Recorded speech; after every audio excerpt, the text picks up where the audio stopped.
안녕하세요. 네. 고생들 하셨죠? 네. 어제 입당식을 아주 잘 마쳤습니다. 건축위원들을 비롯해서 그동안 주방에서 고생해 주신 우리 자매님들, 또 봉사의 형제님들, 또 청년회, 또 기도로 늘 동참해 주신 우리 은빛장년의 어르신들께 진심으로 감사를 드립니다. 아주 큰 그 산이 하나 넘어간 것 같아요. 그리고 이제 새롭게 또 다른 그 세상이 펼쳐진 것 같다는 느낌을 저는 받았습니다. 우리가 큰 일을 하고 나면 사람이 큰 일을 겪고 나면 성장한다고 그러잖아요. 우리가 희생하고 또 주님을 위해서 이렇게 사랑하면요, 정말 그 사랑하는 마음이 생기거든요. 희생하는 만큼 사랑하게 돼 있고, 또 자기가 거기에 쏟은 만큼 사랑하게끔 돼 있습니다. 그래서 이 교회당을 우리가 이쪽에 2005년에 처음 독립해서 지금까지 오면서 리모델링을 참 많이 했습니다.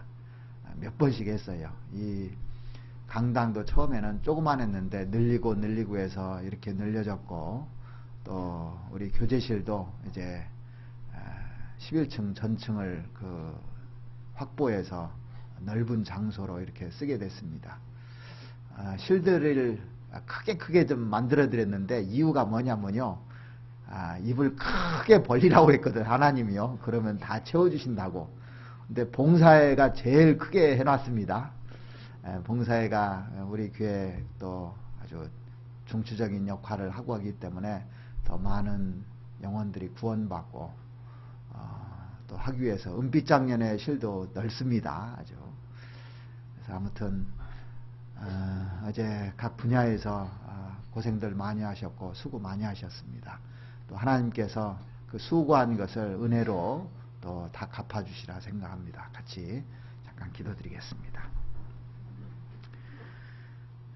우리를 너무나 사랑하시는 우리 아버지 하나님, 감사를 드립니다.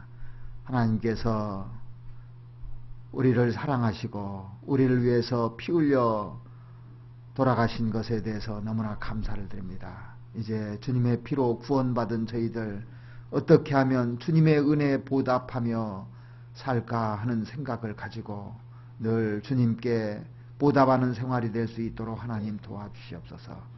하나님께서 원하시는 것이 무엇인가? 우리가 아무리 생각해봐도 주님은 이 땅에 복음을 전하러 오셨고 또 그 일을 하시고 가셨고 우리에게 그 일을 맡기셨음에 주님 오시는 그날까지 복음을 전하면서 오직 그 일을 위해서 사는 것이 우리의 사명이고 마땅한 일이라 생각합니다. 저희들에게 더욱더 복음을 힘있게 전할 수 있도록 능력을 주시고 또 우리 안에 주님의 그 큰 사랑을 더 많이 부어주셔서 이 사랑을 가지고 복음을 전할 수 있도록 하나님 도와주시옵소서. 어제 입당을 통해서 우리가 희생한 그 결과들을 보았습니다. 많은 교회에서 와서 축하해주고 또 기도해주고 또 함께 해주심에 참으로 감사를 드립니다. 하나님께서 전적으로 도와주셔서 우리가 이런 좋은 교회당을 마련했음에 이제 우리의 마음도 아름답고 또 하나님 보시기에 깨끗하고 또 하나님의 영광을 위해서 살 수 있도록 하나님 도와주시옵소서. 우리 중에 병으로 고생하는 우리 형제자매님들 있으면 주님께서 그 옛날 나사렛 동네에 다니시면서 일일이 고쳐주셨던 것처럼 어루만져 주시고 고쳐주셔서 건강한 몸으로 주님을 섬길 수 있도록 하나님 도와주시옵소서. 영적으로 힘들어하는 우리 형제자매님들이 있으면 말씀으로 위로해 주시고 말씀 따라 살 수 있도록 도와주셔서 말씀에 힘을 얻고 살 수 있도록 도와주시옵기를 바랍니다. 우리의 생각과 우리의 뜻과 계획은 접어주시고 늘 하나님의 뜻이 무엇인지 헤아려서 하나님의 뜻에 복종하고 순종하면서 살 수 있도록 하나님 도와주시옵소서. 오늘 이 시간 저희들에게 또 필요한 말씀으로 채워주시옵고 우리가 그 말씀을 듣고 주님의 사랑을 깨닫고 더욱더 분발해 주님의 복음을 위해서 힘껏 살 수 있도록 도와주시옵기를 바랍니다. 우리를 사랑하시는 우리 구주 예수 그리스도 이름으로 기도드렸습니다. 아멘. 성경 하박국 3장을 찾으시겠습니다.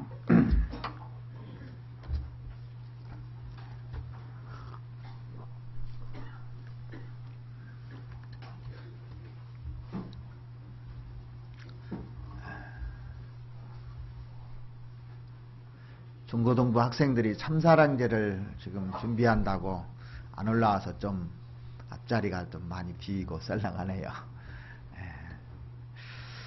하박국 3장 1절 말씀부터 보시겠습니다. 시기 온옷에 맞춘 바 선지자 하박국의 기도라. 여호와여, 내가 주께 대한 소문을 듣고 놀랐나이다. 여호와여, 주는 주의 일을 이 수년 내에 부응케 하옵소서. 이 수년 내에 나타내시옵소서.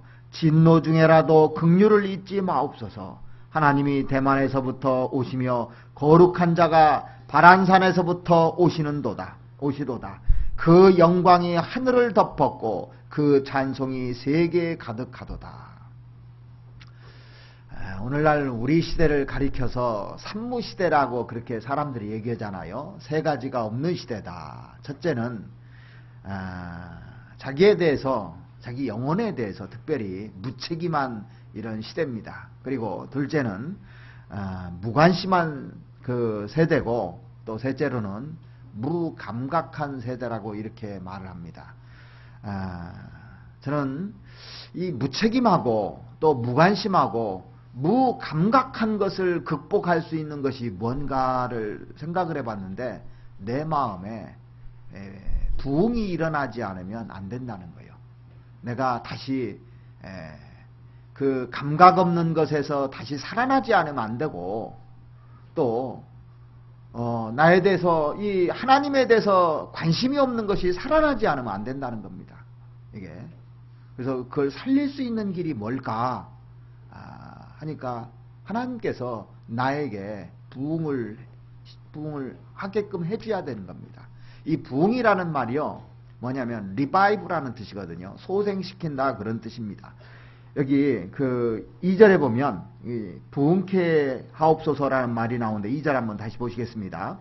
여호와여, 내가 주께 대한 소문을 듣고 놀랐나이다. 여호와여, 주는 주의 일을 이 수년 내에 부흥케 하옵소서. 이 부흥이라는 말이요, 그 대부분의 교회에서 사용하는 말과 거리가 먼 단어입니다. 이게 이 언어라는 것은 그 사용하는 사람과 그 언어가 사용되는 시대에 따라서 똑같은 단어라도 엄청난 차이를 불러일으키는 것이 이 언어입니다. 우리가 잘 안 쓰는 말인데요, 동무라는 말이 있잖아요. 동무라는 말. 그 말이 좋은 말일까요, 나쁜 말일까요? 얼마나 아름다운 말인지 모릅니다, 이게요. 이 친구라는 말보다도 훨씬 정감 있는 말이 동무라는 말이거든요. 한국적이고 정말 이게 참 좋은 말인데, 동무야, 얼마나 아름다운 말입니까? 그런데 언젠가부터 저 북한에서 이 사상적인 언어로 쓰다 보니까 이 한국에서요, 동무라고 부르면 사상범으로 오인합니다. 그렇죠? 그래서 친구를 부를 때 동무야 이렇게 안 부르죠. 근데 이게 진짜 좋은 말인데, 우리 시대에 이 말을 버려놓은 거예요. 이 좋은 말을요. 제가 구원을 막 받고 나서 간증을 해보라고 하더라고요. 근데 간증이라는 말을 딱 듣는 순간요, 이 동무라는 말이 딱 생각나 버린 거예요. 북한에서 쓰는 말 같이 얼마나 낯선지 모르겠더라고요. 그리고 그 간증이라는 말이라든가 교제, 또 교제라는 말을 들으니까 이게 참 그 낯설은 겁니다. 아주 어색하고. 우리가 그 사귄다는 말은 많이 써봤는데 이 교제한다는 말은 별로 안 써봤거든요. 근데 구원받고 나서 이제 시간이 지나고 나니까 이 간증이라는 말이나 교제라는 말이 얼마나 아름다운 말인지 새삼 그 마음에 와 닿습니다. 저는 성경에서 아름다운 그 단어들이 참 많이 있는데요, 제가 구원받고 나서 이런 말들이 진짜 마음에 와닿더라고요. 은혜, 자비, 긍휼 이런 말이요. 은혜라는 것은 그 일반 교회에서는요 어떻게 인식하냐면 좋은 말 들으면 조금 자기에게 감동된 말 들으면 은혜 많이 받았다고 합니다. 그런데 그 말하고는 아무 상관없는 거예요. 어느 정도는 되지만은 근본적인 뜻이 뭐냐면 이게 그 하나님께 용서받을 만한 자격이 전혀 없는 사람이요 이게 받은 게 은혜거든요. 그때 쓰는 말입니다. 원래는요. grace. 그리고 자비라는 말. 하나님이 풍성하게 자비를 베풀어 주셔서 우리가 구원받았잖아요. 그리고 긍휼이라는 말은 우리를 불쌍해서 지옥 가는 거 불쌍해서 우리를 건져줬다는 그 말이 진짜 저한테는 아름다운 말이 됐어요. 그보다 더 저에게 힘이 되는 말은 없었습니다. 사실 구원이라는 말보다 그 말이 훨씬 더 마음에 와닿더라고요. 사실은요. 하나님이 나에게 자비를 베풀어 주시고 긍휼을 베풀어 주셔서 정말 전적인 하나님의 은혜로 말미암아 내가 구원을 얻었구나.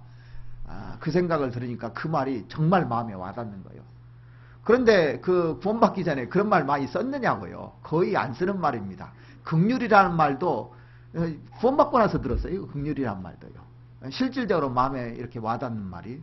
자비라는 말은 어디서 많이 썼냐. 불교 다닐 때 그런 자비 그런 말은 들었는데 정말 이 구원받고 나니까 하나님이 얼마나 자비하신 분인지 알 때 너무나 이 마음 그 말이 마음속에 와닿습니다. 그런데 성경 읽으면서 이 부흥이라는 말이요 제 마음에 다 와닿더라고요. 근데 한국에서 이 말을 변질시켜 가지고요 제가 이제 구원받고 나서 목사가 되고 또 전도사가 되고 뭐 이렇게 목회를 하는데 오래간만에 친구를 만났는데 내가 교회 담임을 하고 있다니까 교회 잘 부흥되냐고 물어보더라고요. 그 사람이 생각하는 부흥은 숫자 많이 늘어났느냐 그런 뜻이거든요. 그런데 이 성경의 부흥이라는 단어는요 그거하고 전혀 상관도 없는 단어예요. 그림자도 없습니다. 그런 뜻은요. 그 대부분의 교회에서 심령 대부흥회 하잖아요. 부흥사들이 와서 사람을 뜨겁게 해가지고 잠시 동안 뜨겁게 하는 상태. 그걸 부흥 집회라고 하는데 또 그것도 아무 상관도 없는 뜻입니다. 사실은요. 사전에서 부흥이라는 단어를 찾아봤더니 어떻게 되어 있냐면 죽음의 상태에 있었던 것을 다시 생명이 충만된 상태로 회복시키는 것 이렇게 되어 있습니다. 그래서 이 부흥이라는 그 말을 보면 영어에 revive라는 데 돼 있는데 다시 살린다는 뜻입니다. 소성시킨다, 소생시킨다, 다시 살린다. 이게 부흥이라는 단어하고 똑같은 단어입니다. 근데 성경에 보면 그런 말씀이 많이 나오잖아요. 그 시편 19편에 보면은 그 여호와의 율법은 완전하여 영혼을 어떻게 해요? 소성케 하며 그렇게 돼 있어요. 소성케 하고. 소성케 한다고 했는데 영어 성경에도 보면 reviving 돼 있어요. 다시 살리게 한다는 거예요. 여호와의 그 율법은 완전해서 이 하나님의 말씀이 나를 다시 회복시켜 준다는 겁니다. 그래서 신앙이 회복된다는 게 뭐냐면 부흥이라는 뜻이에요. 우리가 회복되고 싶잖아요. 자, 우리가 입당식을 맞고 나서 다시 새로운 마음으로 다시 회복되고 싶죠? 그때 가장 적절한 단어가 뭘까? 부흥이라는 단어입니다. 부흥이라는 단어. 그리고 시편 23편에 보면은 내 영혼을 소생시키시며 그렇게 돼 있잖아요. 소생시키시며. 그게 사실은 그 똑같은 뜻이거든요. 그리고 시편 85편인가요? 85편 6절에 보면 우리를 다시 살리사 주의 백성으로 주를 기쁘게 아니하시겠나이까 그렇게 돼 있어요. 주를 기쁘게 하시는 것이 뭐냐면 우리를 다시 살려줘서 정말 주님을 위해서 다시 산다면 주님이 기쁘시지 않겠느냐고. 그러니까 나 좀 소생시켜달라고, 다시 회복시켜달라고, 이런 간절한 기도가 우리에게 필요하다고 생각합니다. 그래서 오늘 제목을 부흥케 하옵소서라고 이렇게 제가 잡아봤습니다. 예수를 믿는다는 사람 중에요, 하나님에 대해서 희미한 사람이 있습니다. 성경에서도 희미하고 복음에 대해서도 희미한 사람이 있습니다. 왜 그럴까요? 회개 없는 복음을 받아들였기 때문에 그렇습니다. 이게 희미하다는 것은요. 회개라는 말이나 다시 회개라는 것은 다시 고쳐서 뉘우치고 다시 고쳐서 새롭게 살겠다는 거잖아요. 마찬가지로 우리가 그 흐트러졌던 마음들, 또 나에게 뭔가 잡히지 않고 또 내가 이렇게 신앙생활을 해서는 안 되는데 하는 마음들이 있을 수가 있습니다. 어떤 사람은 열정적으로 지금 사는데 이게 신앙이 아닌데 이런 마음이 드는 사람이 있을 거예요. 그때 하나님 부흥케 해달라고, 하박국이 기도한 기도를 정말로 우리 시대에 필요하다고 생각합니다. 이게. 자, 사람들을 교회당에 가득 채우는 것은요, 사람의 힘으로도 얼마든지 할 수 있어요. 구원받지 않은 사람들이요, 어떻게든지 사람들을 이 건물 안에다 넣을 수는 있습니다. 그런데 그들이 거룩하게 살게 하는 것은 절대 못합니다. 그건 하나님이 하시는 일이에요. 우리가 거룩하게 살고 싶고 하나님의 뜻대로 살고 싶게 하기 때문에 부흥을 우리가 기대하는 이유입니다. 그래서 나에게도 정말 그 거룩한 성품을 가지고 싶다, 그런 마음 안 드십니까? 정말 하나님 앞에 거룩한 마음을 가지고 싶다. 이사야가 그런 마음을 가지고 있었습니다. 자, 이사야서 성경 한번 찾아보시겠습니다. 이사야서 6장에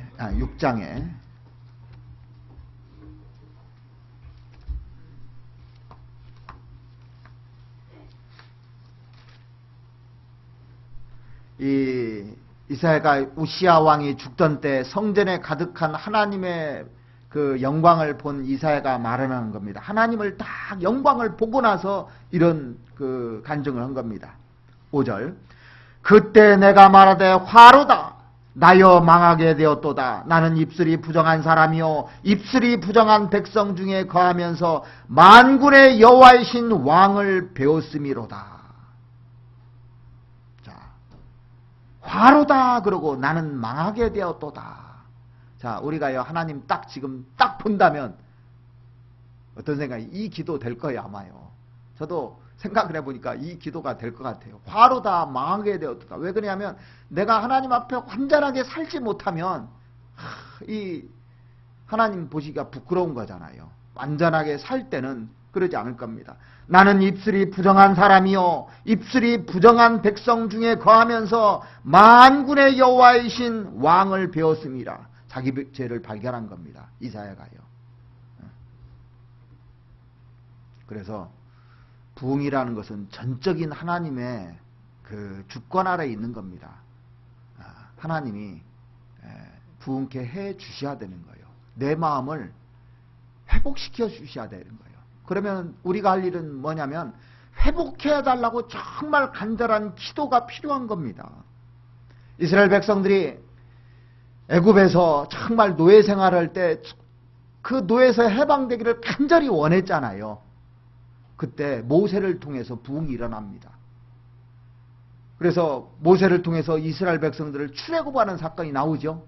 싹 건져줍니다. 회복시켜준 거예요. 이 바로의 압제, 그 죄에 있는 곳에서 다 건져준 것이 부흥이잖아요. 또 이스라엘 백성들이 광야에서 생활하는데 이제 모세가 십계명을 받으려고 시내산에 올라갔는데 아론과 그 사람들이 송아지 우상 섬겨놓고 그냥 뛰면서 우리의 신이라고 했을 때 모세가 십계명을 가지고 내려왔다가요, 그것을 갖다가 박살내버려서 하나님이 직접 만든 돌판에다 하나님이 써준 글을 갖다가 백성들 앞에서 박살내버렸다니까요. 그러면 잘한 일입니까? 이거 아주 큰 잘못한 겁니까? 저는 처음에 이게 큰 잘못인 줄 알았어요. 하나님이 만들어준 돌판이고 직접 쏘준 돌판을 깨버렸으니까요. 그런데 모세가 그거 들고 와가지고 십계명을 들고 온 백성들이 다 죽어버리는 겁니다. 그러니까 깨버렸어요. 그리고 싹 척결을 해버렸습니다. 척결을 하고 다시 새롭게 시작하자고 해서 돌판을 다시 만들어서 이제 모세가 만들어서 하나님께 써가지고 다시 왔잖아요. 그래서 그 우상을 다 버리고 한 것이 다시 새롭게 한 것이 그게 부흥입니다. 구약시대 때 그런 부흥이 일어났었고 사무엘상 7장에 보면 사무엘 선지자를 통해서 부흥이 일어났었잖아요. 그리고 바벨론 포로에 끌려갔다가 이제 회복됐을 때 이스라엘 백성들이 마음이 다 하나님께로 돌아온 겁니다. 그래서 남유다를 중심으로 해서 부흥이 일어나는데 그 여러 왕들이 있죠. 아사 왕이라든지 그 여호사밧이라든지 요아스, 히스기야, 요시야 이런 때 이렇게 부흥이 일어났고 또 에스라를 통해서 말씀의 부흥이 일어난 거 여러분들 보시죠. 말씀의 부흥이 쫙 일어난 거 보잖아요. 그래서 뭐 그 아침부터 계속 그 막 말씀을 해도 사람들이 막 그 말씀을 들을 때 너무 감격해서 울면서 기뻐서 이렇게 듣는 말씀에 대한 부흥이 딱 일어난 겁니다. 구약시대 때. 우리도 그런 우리 교회도 그런 부흥이 진짜 한번 일어났으면 좋겠어요. 그리고 신약시대 때도 오순절날 성령 사건으로 말미암아서 부흥이 됐잖아요. 자, 성경 사도행전 2장을 한번 찾아보시겠습니다.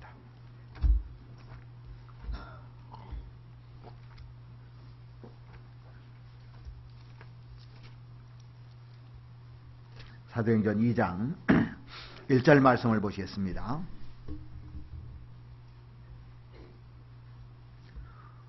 오순절 날이 이미 이름에 저희가 다 같이 한 곳에 모였더니 호련히 하늘로부터 급하고 강한 바람 같은 소리가 있어 저의 앉은 온 집에 가득하매 불이 혀같이 갈라지는 것이 저에게 보여 각 사람 위에 임하여 있더니, 자, 저희에게 보여 각 사람 위에 임하여 있더니 성령 강림이 보이는 형태로 나타난 것을 말합니다. 4절 보시면 저희가 다 성령의 충만함을 받고 성령이 말하게 하심을 따라 다른 방언으로 말하기를 시작하니라. 그래서 오순절날 그 성령이 내려오시고 부흥이 되어버렸습니다. 이게요. 그리고 그 이방인 고넬료 집안에 성령이 부어주신 사건이 나오잖아요. 사도행전 10장을 한번 또 보시겠습니다. 10장 44절 말씀 보시겠습니다.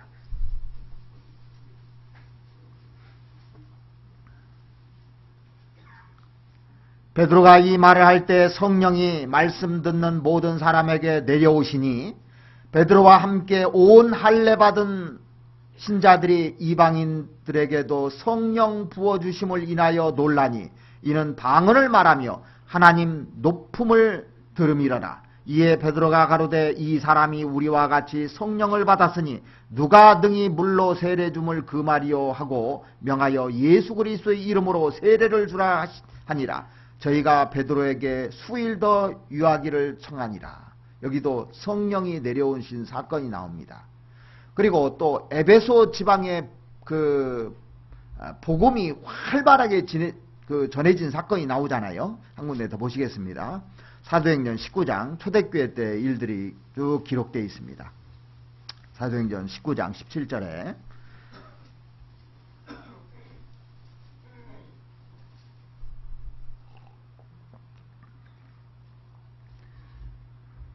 에베소에 거하는 유대인과 헬라인들이 다 이 일을 알고 두려워하며 주 예수의 이름을 높이고 믿은 사람들이 많이 와서 자복하여 행한 일을 고하며 또 마술을 행하던 많은 사람이 그 책을 모아가지고 와서 모든 사람 앞에서 불사르니 그 책 값을 계산한 즉 은 5만이나 되더라. 이와 같이 주의 말씀이 힘이 있어 흥왕하여 세력을 얻으니라.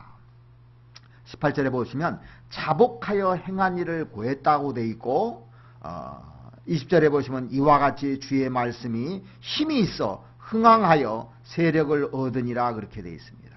그래서 우리가 부흥되는 것은요, 말씀이 내 안에 딱 잡혀 있지 않으면 절대 부흥될 수가 없는 겁니다. 이 성경에 그 구약 시대나 신약 시대 때 이렇게 그 부흥된 사건들이 있습니다. 그리고 이제 우리 시대가 교회 시대인데 구원받은 사람들을 통해서 많이 그 부흥된 시대가 있는데, 미국에도요 2번이나 큰 부흥이 있었습니다. 1700년대, 1800년대 이때가요, 복음이 정말 그 초대교회를 빼놓고는 가장 활발하게 이렇게 전 세계적으로 복음이 활발하게 전해졌던 시대입니다. 특별히 미국에서 1700년대 조나단 에드워드라는 사람이 나타났는데, 하나님이 그 사람을 귀하게 쓰셨습니다. 그는 본래 그 예일대 출신이거든요. 예일 출신인데 프린스턴에서 가르치기도 하고 목회하셨던 분입니다. 우리가 그 부흥사하면 강당에서 막 왔다 갔다 하면서 막 소리 지르고 이렇게 사람 감정을 불러일으키고 이렇게 부흥사라고 생각하잖아요, 많은 사람들이요. 근데 이 조나단 에드워드는 그런 사람이 아니었습니다. 조나단 에드워드는 여자같이 이 수줍음을 많이 타는 사람이었어요. 아주 조용조용하는 사람이었는데 진짜 깊이 기도하는 사람이었습니다. 여러분들 그 시간을 내서라도 조나단 에드워드 책을 한 번 정도 읽어보면 좋을 거예요. 얼마나 경건하게 사는 사람인지 그 앞에 서면은요, 책을 읽는데도요, 책을 그냥 읽는데도 사람이 숙연해지고 깨끗해지고 거룩해지더라니까요. 어떻게 하면 조나단 에드워드처럼 살 수 있을까, 이런 책이 있습니다. 그런 책은 얼마 두껍지도 않으니까 읽어보면 좋으실 것 같아요. 근데 대학교 다닐 때도 정말로 결심문을 써가면서 나는 이렇게 살겠다고 막 결심문을 쓰고 사는 겁니다. 그래서 정말 경건하게 살았던 사람입니다. 그는 설교자였지만은 말씀을 깊이 묵상하는 사람이었어요. 그의 설교를 제가 읽어본 적이 있는데요, 하나님의 손에 빠져 들어간 죄인들이라는 그 설교를 통해서 부흥이 일어났거든요. 그래서 그 책을 쭉 읽어봤어요. 근데 이 설교를 이분이 어떻게 했냐면요, 원고를 다 써가지고 와가지고 이렇게 설교라는 거 아니야. 원고를 그냥 쭉 읽는답니다. 그냥 읽기만 해요. 쭉 읽습니다. 그런데 그 말을 읽는데요, 사람들이 숨을 쉬지 못하는 겁니다. 마치 죄 때문에 자기 밑이 다 보이는 것 같고 하나님이 나를 다 꿰뚫고 보는 것 같아서 꼼짝도 못했다는 겁니다. 그러면서 사람들이 통회를 하는 거예요. 갑자기 그러면서 지옥이 보이기 시작합니다. 그러니까 사람들이 배배배 떠는 겁니다. 그러면서 회개를 하는 거예요, 사람들이요. 그것이 갑자기 그 교회뿐만 아니라 다른 데로 쫙 퍼져나가고 순식간에 미국 전역에 퍼지기 시작합니다. 그게요. 그래서 1차 부흥이 그렇게 일어났습니다. 그러니까 그 거룩한 사람을 통해서 부흥이 일어나는 것 같아요. 여러분들도 책만 읽어도요, 이 움직이지를 못하게끔 한다니까요, 책이요. 자, 우리는 하나님의 말씀을 딱 앞에 쓰면은요, 꼼짝 못 하잖아요. 왜 그러냐면 하나님이 그렇게, 주님이 이 땅에서 그렇게 사셨기 때문에 그래요. 사도 바울의 서신서를 쭉 읽어보면요, 그 앞에서 한마디도 변명할 말이 없어요. 사도 바울에 대해서 책망할 말이 하나도 없습니다. 그 앞에서 우리는 순종할 수밖에 없는 거예요. 그게 힘이라는 것을 알았습니다. 그리고 2차 부흥 때는 미국 사람들이 서부로 금을 캐러 가던 시대입니다. 많은 사람들이 금에 관심이 있었어요. 종교에는 관심이 없었습니다. 특별히 종교뿐만 아니라 하나님에도 관심이 없었던 거예요, 사람들이요. 그래서 오로지 금을 찾으러 가던 시대인데, 그 시대가 1801년도에 미국의 대각성 운동이 또 일어납니다. 수많은 사람들이 이제 몰려오기 시작하는 거예요. 무려 2만 5천 명이 이제 회개 운동이 일어나고 누가 설교를 해도 상관이 없어요. 누가 설교를 해도요. 그때는 하나님이 역사를 쭉 해주는데요. 그래서 어떤 사람은 이런 기록을 남겼습니다. 이 광경이 어떤 광경인가? 누가 설교하든 상관이 없다. 주제는 하나 있다. 어린 양의 피로 죄의 씻음을 받으라. 그 설교를 하는 겁니다. 어린 양의 피로, 예수 그리스도의 피로 죄 사함을 받으라는 설교에 사람들이 다 죄를 자백하고 참회하면서 주님 앞에 와서 공개적으로 자기 죄를 막 아뢰는 거예요. 그러면서 구원받는 사람들이 쫙 생기는 겁니다.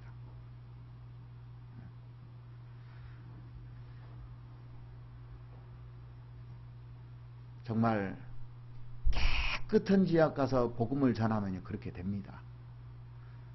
우리 중국에 갔다 오신 분들은 느낄 거예요.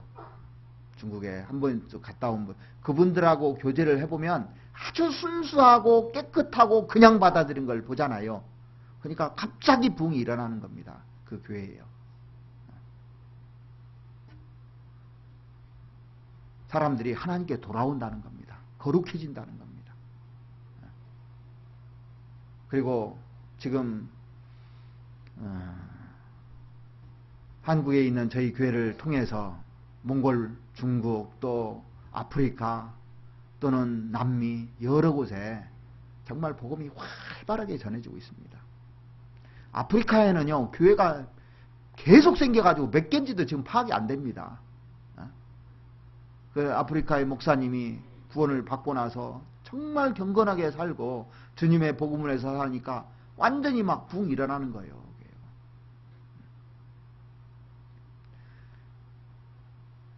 우리가 구원받을 때 엄청난 부흥이 일어났거든요. 근데 우리 교회도 다시 한번 그게 필요한 겁니다. 사실은요. 하박국 선지자는 자기 나라가 망해가는 그런 시점에서 엎드려 기도하면서 부흥을 노래하고 있습니다. 부흥케 해달라고요. 하박국 전체 내용이 뭐냐면 부흥케 해달라는 내용이에요. 부흥케 해달라는 내용. 자, 여기 이제 오늘 하박국 1장 하박국 3장 1절부터 한번 같이 보시겠습니다.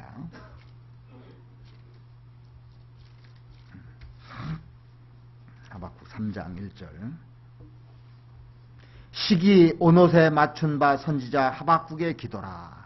이 시기 오롯이라는 것은 히브리 말로 시고요노트라는 그 말인데 열정적인 기사라, 시가라 그런 뜻입니다.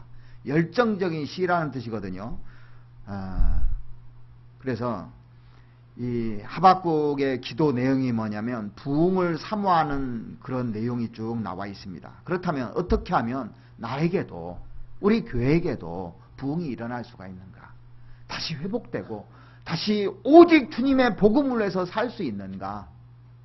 하나님께서 이렇게 아름다운 교회당도 주셨고 여건도 다 갖춰주셨는데 어떻게 하면 나에게 이제는 부흥이 일어날 수 있을까? 이것에 대한 답이 오늘 본문에 쫙 나와 있습니다. 자, 첫 번째는 우리가 해야 될 것이 뭐냐면요, 주의 진노하심의 손길을 깨달아야만이 각성이 되기 시작을 해요. 여기 성경에 2절에 보시면요, 여호와여 내가 주께 대한 소문을 듣고 놀랐나이다. 여호와여 주는 주의 일을 이 수년 내에 부흥케 하옵소서. 이 수년 내에 나타내시옵소서. 진노 중에라도 긍휼을 잊지 마옵소서. 주님의 진노하심의 두려움을 알아야 된다는 겁니다. 여기서 강조된 단어가 진노라는 단어입니다. 부흥과 함께 강조된 단어가 진노라는 단어를 쓰고 있습니다. 대개 부흥이 언제 일어나냐면 자기 죄를 알고 회개하는 데서 부흥이 일어나는 거예요. 근본적으로 이게 없으면요, 부흥이 일어나는 게 아닙니다. 그래서 미국에서 1차 부흥운동, 2차 대부흥 각성운동 일어날 때요, 전부 다 자기 죄를 아뢰습니다.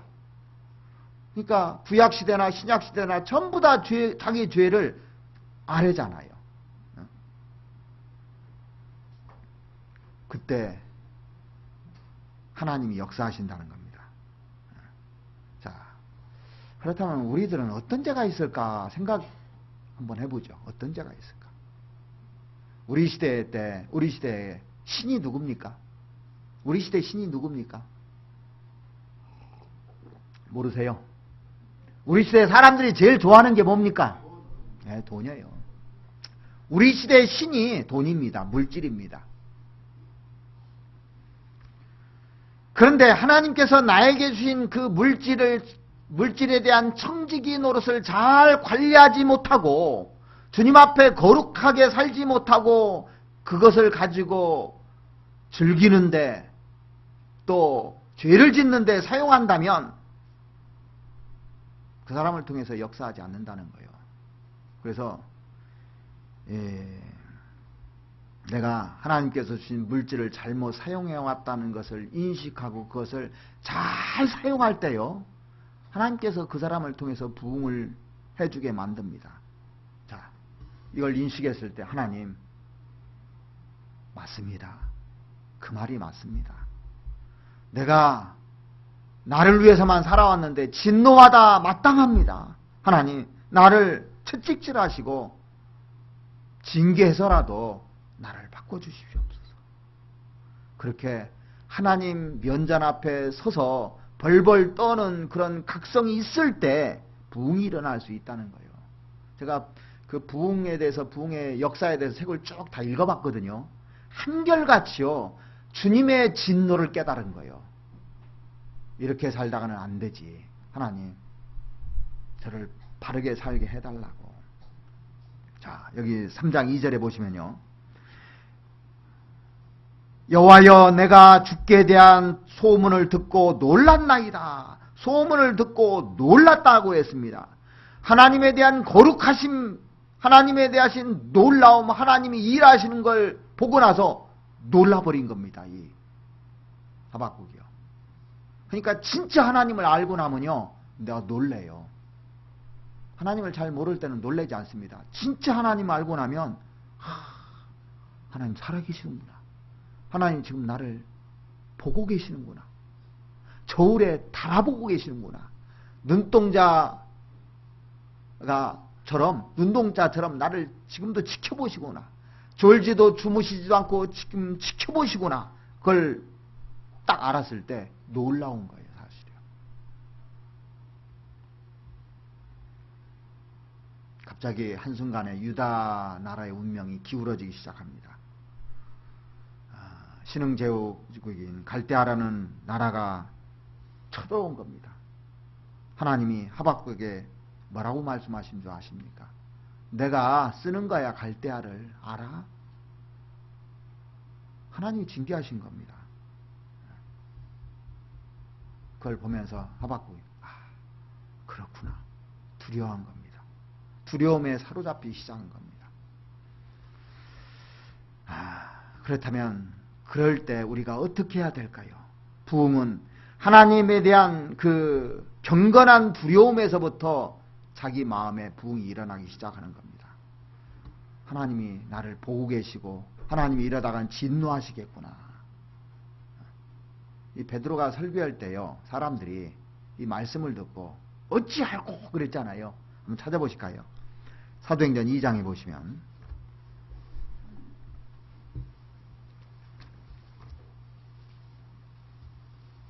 사도행전 2장 37절 말씀을 보시겠습니다.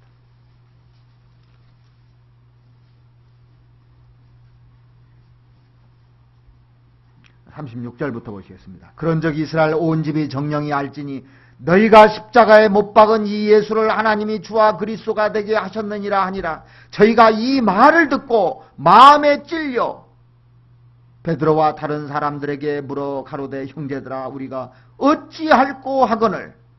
베드로가 가로되 너희가 회개하여 각각 예수 그리스도의 이름으로 세례를 받고 죄사함을 얻으라. 그리하면 성령을 선물로 받으리니. 그들은 마음에 그 두려움이 있었어요. 이 말씀을 듣고요. 그리고 깊이 회개를 했습니다. 그래서 부흥이 일어나기 시작한 거예요. 자, 내가 죽인 그 예수가 그리스도라는 것을 안 겁니다. 저희가 이 말을 듣고 마음에 찔렸다고 되어 있습니다. 그래서 형제들아, 우리가 어찌할꼬 어쩌면 좋느냐, 어떻게 해야 되느냐, 이렇게 우리가 큰 죄를 졌는데, 그때 베드로가 그들에게 얘기를, 너희가 회개하여 각각 예수 그리스도의 이름으로 세례를 받고 죄사함을 얻으라 그랬습니다. 죄사함을 받으라. 그리하면 선물로 성령을 주리라 그랬습니다. 그래서 이 부흥이 되려면, 내가 변하려면요, 내 안에 있는 죄성을 깨달아야 돼요. 그 죄가 얼마나 두려운지를 알아야 됩니다. 바울이 다메섹 도상에서 예수 그리스도를 만났을 때 어떻게 했다고요? 두려워서 엎드렸다고 돼 있어요. 예수 죽이는데 앞장서고 심지어는 외국산까지 잡아다 죽이는데 당당했던 그가 예수님을 진짜 알고 나서는 주님 앞에 무릎을 꿇고 엎드렸습니다. 그리고 나서 바울을 통해서 전 세계에 부흥이 일어난 겁니다. 복음이 전해진 거예요. 자, 사도행전 9장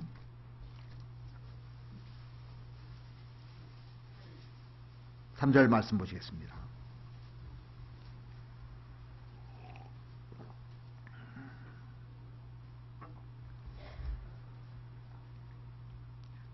사울이 행하여 다메섹에 가까이 가더니 호련히 하늘로서 빛이 저희를 둘러 비치는지라.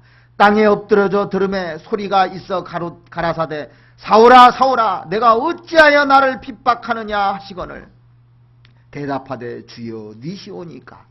가라사대 나는 내가 핍박하는 예수라. 자, 땅에 엎드러졌죠. 주님의 음성이 들렸습니다. 사울아 사울아 내가 어찌하여 나를 핍박하느냐. 이 죄, 자기가 핍박하는 것이 바로 그리스도라는 걸 딱 깨닫습니다. 주여 니시오니까 그렇게 물어보잖아요. 그때 나는 내가 핍박하는 예수다 하고 얘기해 줬습니다. 진짜 그리스도를 딱 아는 순간요, 자기 죄가 드러났잖아요. 그러면서 이 바울은 완전히 바뀌게 됩니다. 그래서 자기 죄를, 하나님의 진노 중에 있다는 것을 깨닫지 못하는 사람은요, 그 사람을 통해서는 아무 일도 안 일어나게 돼 있다는 거예요. 제일 중요한 것이, 그래서 하나님의 진노하심을 깨달아야 되는 거예요. 죄를 졌을 때. 그런가 하면 아나니아 삽비라 여러분들 잘 아시죠? 하나님을 두려워하지 않은 겁니다. 하나님을 두려워하지 않고 회개하지 않음으로 말미암아서 결국 비극을 맞게 되잖아요. 저 사람 구원받은 사람인데도 불구하고 하나님 안 두려워하는 거예요. 이 구원받은 사람들도요, 하나님 안 두려워하는 사람이 있습니다. 마음에 가죽이 두꺼워서 비계가 많이 끼면은요, 두려움이 없습니다, 이게요. 돼지는 비계가 많죠. 그래서 새끼 낳고요, 새끼를 눌러 죽여도 모른답니다. 그래서 돼지 새끼 낳으니 빨리 치워줘야 돼요. 안 그러면 감각이 없어가지고 죽여놓고도 모르는 겁니다, 이게요. 자기 새끼를요. 사도행전 5장을 한번 보시겠습니다.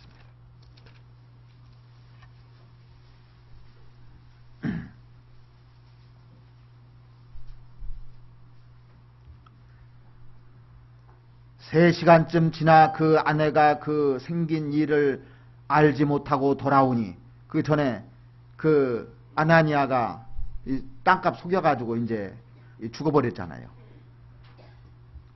8절 베드로가 가로되 그 땅 판 값이 이것뿐이냐 내게 말하라 하니 가로되 예 이뿐이로다. 거짓말하는 거예요.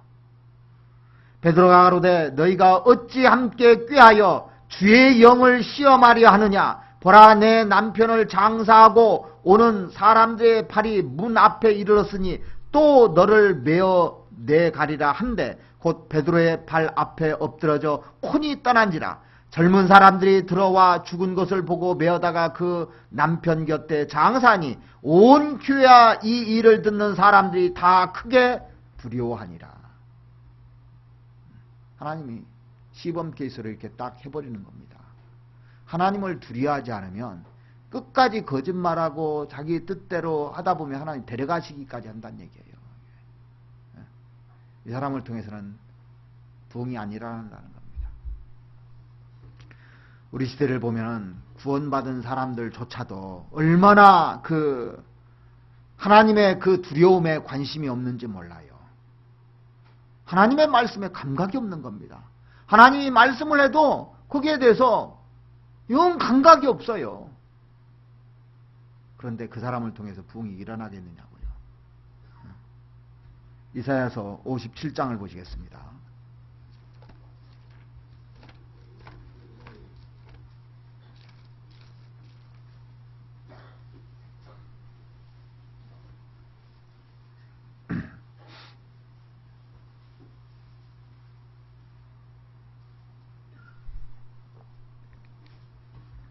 11절 내가 누구를 두려워하며 누구로 하여 놀랍기에 거짓을 말하며 나를 생각지 아니하며 이를 마음에 두지 아니하였느냐.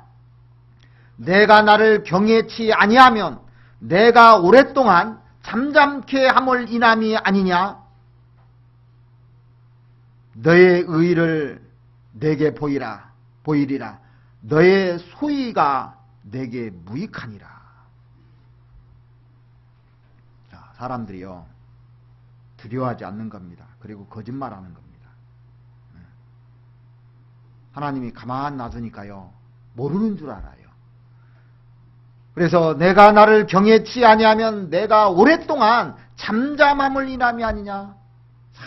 기다려주는데요 악하게 하잖아요. 하나님 심판합니다. 이게 이사야서 42장도 보시겠습니다.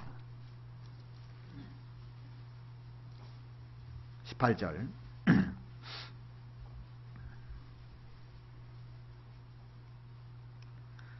너희 기머거리들아 들으라. 너희 소경들아 밝히보라. 소경이 누구냐? 내 종이 아니냐?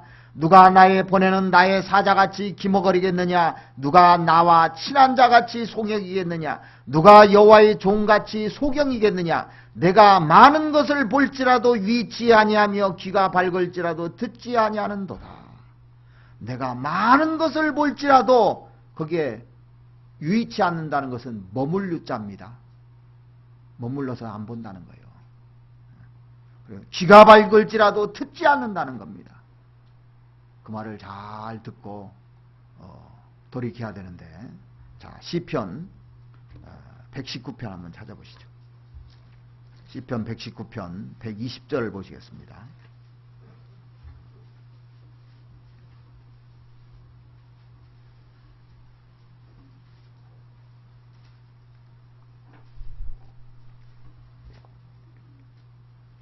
내 육체가 주를 두려움으로 떨며 내가 또 주의 판단을 두려워하나이다.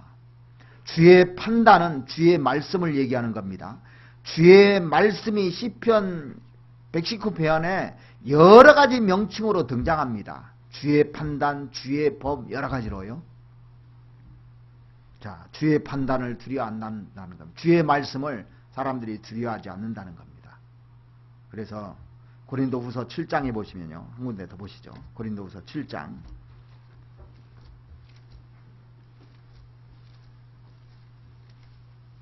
1절 말씀을 보시겠습니다.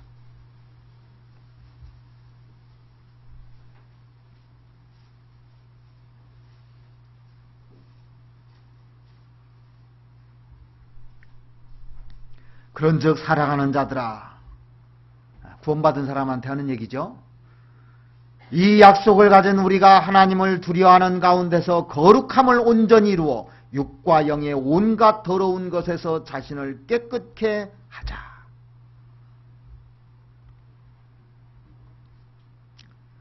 요즘같이 세속화되는 시대에는 하나님을 두려워하지 않기 때문에 부흥이 잘 안 일어나요. 자, 그렇다면 우리 시대에 부흥이 필요한 이유가 뭘까요? 사람들이 하나님을 두려워하지 않기 때문에 진짜 부흥이 필요한 겁니다. 두려워하지 않는 거예요, 사람들이. 사람들이 하나님을 두려워하지 않습니다. 구원받은 사람들조차도 하나님을 두려워하지 않는 겁니다. 그러니까 구원받은 사람들조차도 죄를 범하죠. 하나님을 두려워하지 않으니까. 하나님이 살아계시다. 하나님이 불꽃 같은 안목으로 나를 지켜보신다. 감찰하신다. 하나님이 이 현장에도 계신다. 나의 모든 형편을 다 아신다. 함부로 막말하겠느냐고요. 절대 그렇지 않습니다. 자기 뜻대로 일을 처리하겠느냐고요. 죄를 범하겠느냐고요. 그럴 수 없습니다. 왜 죄를 범할까요? 하나님이 두려워하지 않기 때문에 그래요. 하나님 두려워 않는 겁니다. 구원받은 사람들이요, 이런 생각을 갖고 옵니다. 이 정도는 봐주겠지. 없습니다. 그런 거요. 다 꽂고 계셔요. 다 하나씩 하나씩. 모닥모닥 모았다가 한번 혼내는데도 안 되잖아요. 또 혼내고 죄가 꽉 차면요, 심판이 옵니다. 그 말씀드렸잖아요. 저번에요. 죄가 꽉 찰 때까지 기다리는 겁니다. 그때까지 여러분들 그렇게 하셔야 되겠느냐고요. 그래서 부흥이 일어나려면 하나님의 진노하심을 깨닫는 사람이 시작되는 거예요. 부흥이 시작되는 거기서부터. 그걸 깨닫지 못한 사람한테 아무리 얘기해줘도 소용없어요. 자, 우리 시대 때 사람들이 거룩해지지 못하고 하나님을 믿는다고 하는데 죄는 짓고 자기 멋대로 하잖아요. 전부 다요. 왜 그러냐? 회개 없는 복음을 믿어서 그렇다니까요. 진짜 회개를 하고 진짜 하나님의 진노가 뭔지, 지옥이 뭔지 깨달은 사람은요, 두려움이라는 게 딱 생겨요. 그게 기본이 돼야 거룩이라는 게 오게 되는 겁니다. 그래서 자기가 거룩하지 못한데 누구를 가르칩니까? 자, 부모도요, 내가 못 살면 자식한테 못 가르치죠. 그러죠? 그래서 부모가 힘든 겁니다. 자, 어떻게 하면 나에게 또 교회에게 부흥이 일어날 수 있는가? 첫 번째는 주의 진노를 깨달아야 되고, 두 번째는 주의 긍휼에 매달려야 되는 겁니다. 자, 주님이 해주셔야 돼요. 전적으로. 주님이 나를, 이런 나지만, 이렇게 진노받아 마땅할 나이지만 주님이 긍휼을 베풀어 주셔서, 불쌍히 여겨 주셔서 그것을 해주셔야 되거든요. 그러니까 주님의 긍휼에 우리가 매달리지 않으면 안 되는 겁니다. 자, 하박국 3장 2절 말씀 보시겠습니다.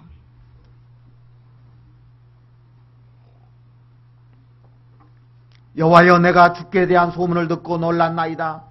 여호와여, 주는 주의 일을 이 수년 내에 부응케 하옵소서. 이 수년 내에 나타내시옵소서. 진노 중에라도 긍휼을 잊지 마옵소서. 진노와 같이 나란히 등장하는 단어가 뭡니까? 긍휼이에요. 내가 진노 받지 않고 완전하게 살 수 없다는 걸 하박국은 아는 겁니다. 우리도 그렇죠. 그래서 진노 중에라도 진노받아 마땅하지만 긍휼을 여겨달라고. 하나님, 내가 진노받아 마땅한 거 부인하지 않습니다. 그러나 주님이 나를 이렇게 불쌍히 여겨주시고 해주시면 안 되겠습니까? 하박국 1장을 쭉 읽어보면요, 제일 많이 나오는 단어가 뭔지 아십니까? 어찌하여 어느 때까지 막 원망 불평이 계속 나와요. 2장에서 뭐라고 하냐면 비록 더딜지라도 기다리라 그랬습니다. 말은 알겠다는 거예요. 그래도 억울하다고 하는 태도를 가지고 있습니다. 2장에서도요. 그래서 이제 하박국이 엎드려서 기도합니다. 이제 계속 기도합니다. 그러다 상황이 싹 바뀌어져요. 여러분들, 그러니까요, 이 어떤 문제가 얽히고 설키잖아요. 어떻게 해야 되는 줄 아십니까? 기도해야 돼요. 기도해도 이해가 안 되는 게 많아요. 더 기도해 보십시오. 그럼 싹 풀려져 버려요. 하박국이 제일 마지막에 한 기도가 뭐냐면 17절에 보시면 이렇게 되어 있습니다. 비록 무화과 나무가 무성치 못하며 포도나무에 열매가 없으며 감람나무에 소출이 없으며 밭에 식물이 없으며 우리의 양이 없으며 외양간에 소가 없을지라도 나는 여호와를 인하여 즐거하며 나의 구원의 하나님을 인하여 기뻐하리로다. 이렇게 되어 있잖아요. 아무것도 필요 없고 하나님만 있으면 됩니다. 전적인 의지입니다. 이게요. 전적으로. 우리가 처음 기도하면요, 기도해 보신 분들은 다 알 거예요. 자기 위주 기도예요. 처음에는 다.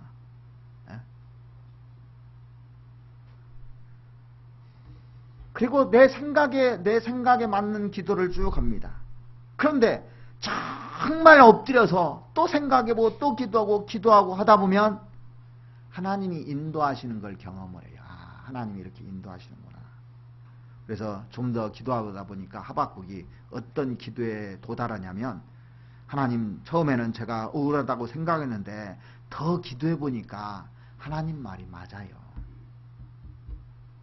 가만히 보니까요, 제가 진노받아 마땅하더라니까요. 그렇게 지금 기도하는 겁니다. 이렇게 채찍받고 우리 백성들이 이렇게 채찍받는 것이 당연합니다. 아니, 인정합니다. 이렇게 바뀐다니까, 기도가요. 처음에는요, 하나님께 대들어요.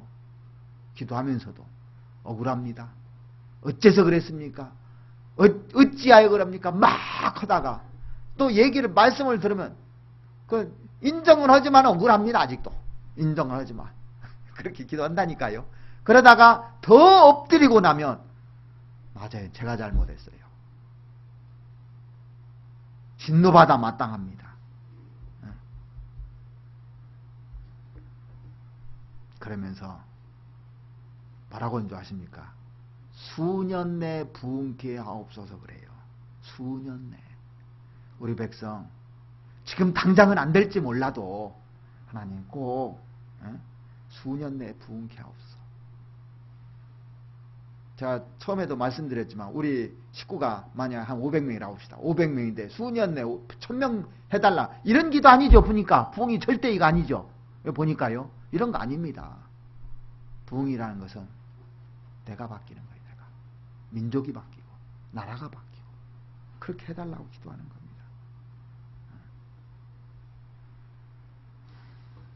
이 기도가요, 우리에게 가장 필요한 기도라고 생각합니다.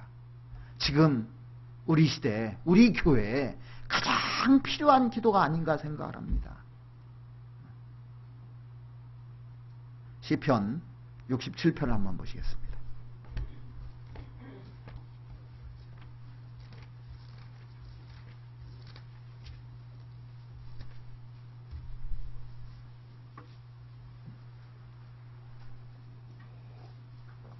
일 절 말씀 보시겠습니다. 하나님은 우리를 긍휼히 여기사 복을 주시고 그 얼굴빛으로 우리에게 비추사 주의 도를 땅 위에 주의 구원을 만방 중에 알리소서. 하나님의 용서의 문은요, 언제나 활짝 열려 있습니다. 그런데 언제까지나 열려 있는 건 아니에요. 언제까지 열려 있습니까? 주님이 오실 때까지만. 주님이 오시고 나면 어떻게 됩니까? 그 위에는 심판이 있으리니 그랬어요. 아직은 용서의 문이 열려 있는 때입니다. 아직은 자비의 문이 열려 있는 때입니다. 아직은 긍휼의 문이 열려 있는 때입니다. 보라, 지금은 은혜 받을 만한 때요. 보라, 지금은 구원의 날이로다. 자, 그래서 우리 가족에게도 열려 있고 또 내 아들에게도 내 딸들에게도 내 부모에게도 모든 사람에게 열려 있습니다. 이 땅에 주의 긍휼을 부어달라고 하박국이 기도했잖아요. 그러니까 나를 위해서도 기도하고 내 가족을 위해서도 이 나라를 위해서도 전 세계를 위해서 우리가 기도하는 이유가 아직은 때가 있기 때문에 그래요. 우리를 통해서 이 세상이 구원받게 해달라고. 그래서 부흥이 일어나려면요, 주의 진노를 깨달아야 돼요. 회개 없는 복음은 없습니다. 회개 없는 회복도 없습니다. 부흥도 없어요. 개인적으로요.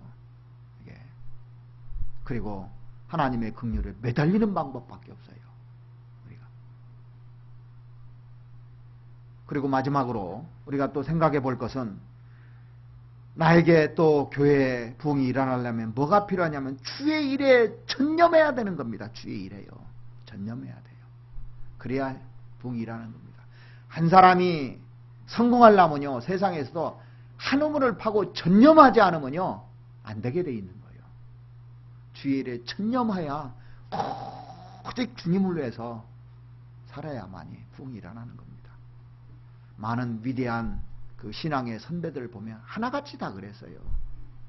오직 주님의 복음을 위해서 일생을 다 바친 겁니다. 하박국 3장 2절 다시 한번 보시겠습니다.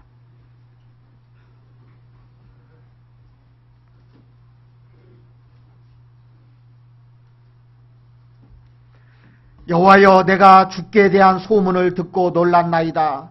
여호와여, 주는 주의 일을 이 수년 내에 부응케 하옵소서. 여기 보면 주의 일이 나옵니다. 주의 일.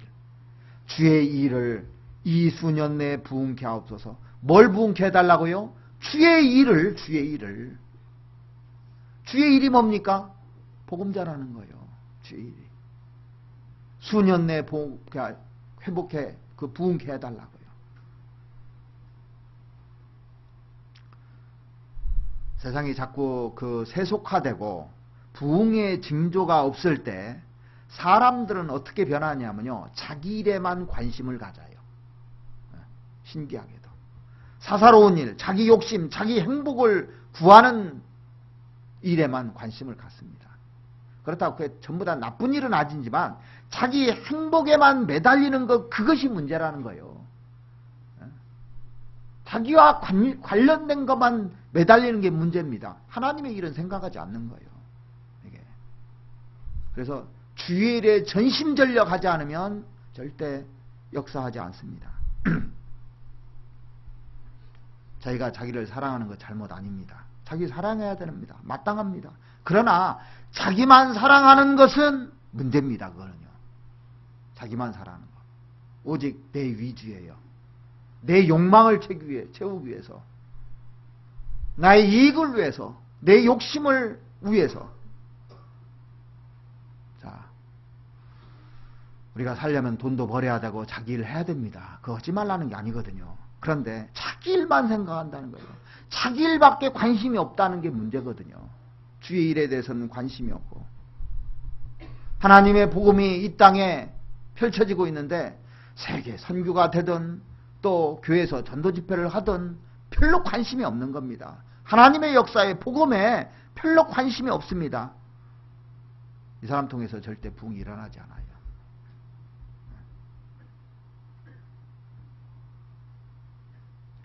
부흥이 일어나면요, 마음속에 하나님에 대한 관심이 생겨요. 참 신기합니다. 그래서 우리가 구원 받을 때 한번 생각해 보세요. 말씀이 너무너무 좋았죠. 너무너무 좋습니다. 기도하는 것도 어떻게 기도하냐고 물어봤어요. 어떻게 하면 잘 기도하냐고, 어떻게 해야 되는, 들어주느냐고. 기도하는 것도 이제 응답을 받으니까 너무너무 좋은 겁니다. 기도하는 것이요. 교제하는 것도 너무 재밌었습니다. 너무너무 재밌어요. 봉사하는 것도 재밌고 전도하는 것도 즐거웠습니다. 전도하는 게 신이 났어요. 이거 안 하면 안 될 것 같아요. 이거 안 하면 죄 짓는 것 같아요.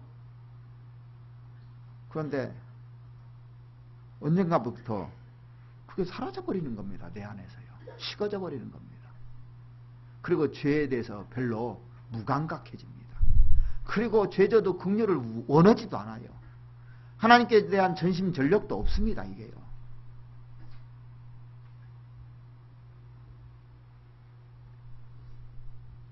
그런데 정말 하나님께 기도하면요, 하나님 마음의 문을 열어줘요.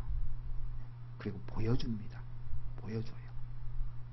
이 부흥이라는 단어를 저는 이렇게도 한번 생각해 보고 싶어요. 청소하는 거라고. 청소해서 새롭게. 성경에 보면은 구원받은 사람에게 겉사람은 후패하나 우리 속은 날로 새롭도다 그랬잖아요. 그러니까 구원받고 나니까 내가 옛날 거의 청소되잖아요. 친구도 다 청소되고 옛날 좋아했던 것도 청소되고 딱 죄가 이렇게 사라지는 겁니다. 이게. 그런즉 그리스도 안에 있으면 새로운 피조물이라 그랬습니다. 이전 것은 지나갔으니 보라 새 것이 되었도다. 새로운 피조물입니다. 우리는요. 새롭게 살아야죠.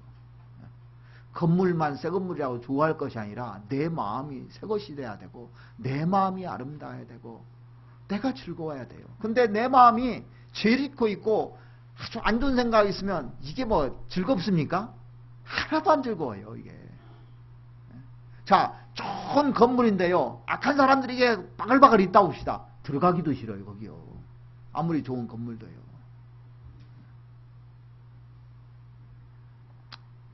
D.L. 무디는 정말 그 복음에 대한 열정이 많은 사람이었어요. 책을 읽어보면요, 참 그런 사람들 책을 읽으면 그냥 부끄러워가지고 책을 읽다가도 막 부끄러운 거예요. 이게요. 시카고 거리를 걷고 있는데 술 취한 사람이 비틀거리면서 갑자기 무디에게 달려오더랍니다.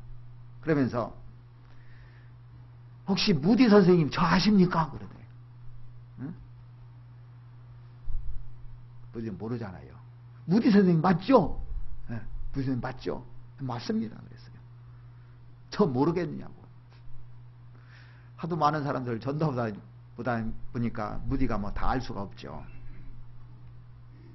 제가 바로 무디 선생님 통해서 구원받은 사람입니다. 제가요 해가면서 막 그 목사님이 나를 구원해줬다고 막 좋아하는 거예요. 그런데 막 술이 취해가지고 침은 질질 흘리고 하는데 무디가 이 청년을 물끄러미 쳐다보더니 고개를 끄덕끄덕이면서 맞습니다. 맞습니다. 내가 구원한 사람 맞습니다. 제가 당신을 구원하신 것이 틀림없습니다. 만약에 주님이 구원을 해주셨다면 절대 그렇게 되지 않았을 겁니다. 그렇게 얘기를 했대요. 주님께 구원받은 사람은 그렇게 안 살죠. 예? 술 취해가지고 와가지고 무슨 선생님 나 구원해줬다고 하겠느냐고요.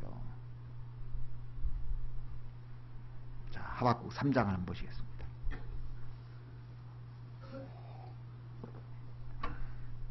하나님이 대만에서부터 오시며 거룩한 자가 바란산에서부터 오시도다. 그 영광이 하늘을 덮었고 그 찬송이 세계에 가도다.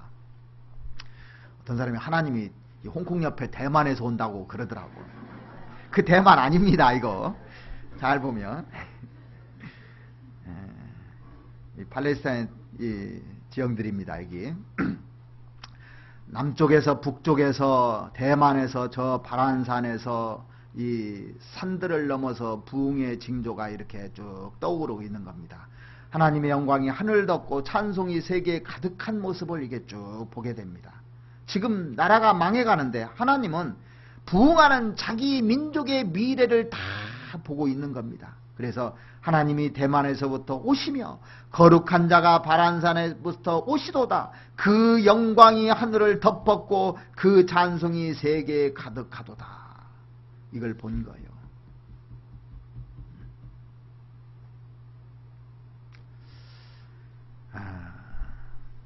우리가 자꾸 세상 것을 쫓고 세상에 관심이 있고 또 자기 생각 속에 빠져가는 사람들이 있거든요. 전혀 주의 관심에, 주의 부흥에 관심이 없는 사람들입니다. 주의 일에 관심이 없는 사람들이에요. 자, 빌립보서 성경을 보면 빌립보서 2장에 이렇게 나와 있습니다.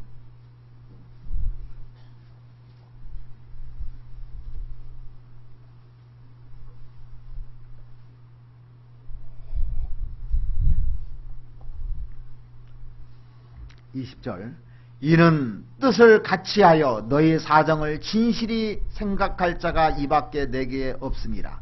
저희가 다 자기 일을 구하고 그리스도 예수의 일을 구하지 아니하되. 바울은 이 편지를 로마 감옥에서 지금 쓰고 있습니다. 옥중서신입니다. 감옥에 있었던 그 바울이 안타까웠던 것이 뭐냐면은 사람들을 보내서 빌립보에 있는 너희들에게 어떻게 살고 있는지 알고 싶다. 바울은 감옥에 있기 때문에 갈 수가 없기 때문에 누구를 보낼까? 자, 바울이 이제 누군가를 보내고 싶잖아요. 그래서 보냄을 받아서 일하는 것이 하나님의 일일까요, 아닐까요? 분명히 하나님 일입니다. 그런데 하나님을 일을 시키려고 하는데 바울 주변에 사람들이 참 많은데요, 사람이 없는 거예요. 왜 사람이 없을까요? 다 자기 일에 바쁜 겁니다. 뭘 시키려면요 사람이 없어요. 자기 일에 바빠가지고. 우리 시대도 그러죠. 뭘 시키려면 사람이 없어요. 사람이. 왜 사람이 없을까? 하나님의 관심이 없다는 거예요. 어떤 걸 제가 부탁을 합니다. 이렇게 생각을 해서 부탁하는 거예요. 기도하고. 그러면 나는 이래서 그러면 하나님 일보다 더 중요한 것이 있느냐고요. 사실은요. 여러분에게 회사 와서 이런 일을 해달라면 당장 할 거예요. 그죠? 안 그러겠습니까? 놀고 있는 사람에게 회사에 이 자리를 좀 맡아달라고 내가 연봉 한 1억 주겠다고 하면 다 그만두고 그 자리 갈 거예요. 아마. 그러죠? 근데 하나님이 부탁하면 안 가. 그러지 않습니까? 그렇게 생각을 안 하는 거예요. 다 자기 일에 바쁜데 하나님이 일인데 이게 관심이 없는 겁니다. 근데 부흥이 일어나려면요, 하나님 일이 우선적으로 다 바뀌어져, 이게요. 사람들이요. 금을 캐러 가던 사람들이 돌아오는 겁니다. 말씀 앞으로. 자, 그렇다고 해서 가정 등한히 하라는 말 아닙니다. 절대. 예? 오해하면 안 됩니다. 하나님의 일하심, 하나님의 역사하심에 관심을 가지라는 얘기입니다. 그리스도인이라는 어떤 사람이냐면 그리스도를 따르는 사람이에요. 그리스도인이. 분명한 겁니다. 그게요. 우리가 살고 있는 이 시대에는 비정상적인 그리스도인이 정상적인 그리스도인이 됐고, 정상적인 그리스도인이 비정상적인 그리스도인처럼 바뀌어진 시대입니다. 이게요. 주님을 위해서 열심을 내고 살려면 너무 깊이 빠지지 말라고 하잖아요. 그죠? 자, 그런데 돈 버는 데는 열심히 벌으라고 하잖아요. 또. 그죠? 그래서 열심히 하면 예수에 미쳤다고 하잖아요. 미쳤다고. 근데 돈 버는데 미친 사람은 좋아해요, 부러워해요. 얼마나 부러운지 모릅니다. 돈 들어오는 거 보고 나서는. 미쳤다고 합니까? 야, 부럽다고 합니까? 부럽지요. 세상이 요지경 속이라는 노래도 나왔는데 진짜 요지경 속입니다. 비정상적인 사람들이 너무너무 많으니까 정상적인 사람들이 이상해져 버리는 겁니다. 지금 구원받은 사람은 분명히 분별하고 살아야 됩니다. 저희가 다 자기 일을 구하고 그리스도 예수의 일을 구하지 아니하되, 그러니까 하나님의 일이 지체되는 겁니다.